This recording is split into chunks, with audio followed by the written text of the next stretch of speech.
കടം വീട്ടാതെ എഴുതി വെക്കാതെ മരിച്ചുപോയ വ്യക്തികൾ മരിച്ച് കബറിലേക്ക് വെച്ചാൽ ആ കബറിന്റെ ഉള്ളിൽ കിടക്കുന്ന അവന്റെ തൊലിയുടെ ഉള്ളിലുള്ള മാംസം അങ്ങനെ വെന്തുകൊണ്ടിരിക്കും.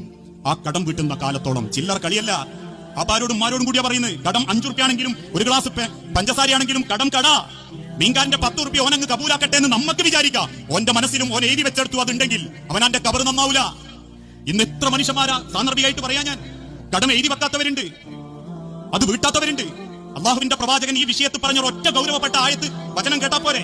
നിങ്ങൾ ആരെങ്കിലും മരണപ്പെടുകയാണെങ്കിൽ മക്കളോട് ലോകത്തിന്റെ റസൂൽ ഓർമ്മപ്പെടുത്തി, മക്കളെ, നിങ്ങളെ വാപ്പാക്ക് കടമുണ്ടെങ്കിൽ, നിങ്ങളെ ഉമ്മാക്ക് ബാധ്യതയുണ്ടെങ്കിൽ, വാപ്പന്റെ പേരിലുള്ള ഉമ്മാന്റെ പേരിലുള്ള സ്വത്ത് വിറ്റ് കിട്ടി ആ പണം കൊണ്ട് ആ കടം വീട്ടിയതിന് ശേഷം മാത്രമേ ബാക്കി സ്വത്ത് നിങ്ങൾ വീതിക്കാൻ പാടുള്ളൂ. അതിന്റെ മുൻപ് നിങ്ങൾ അത് വീതിക്കരുത്.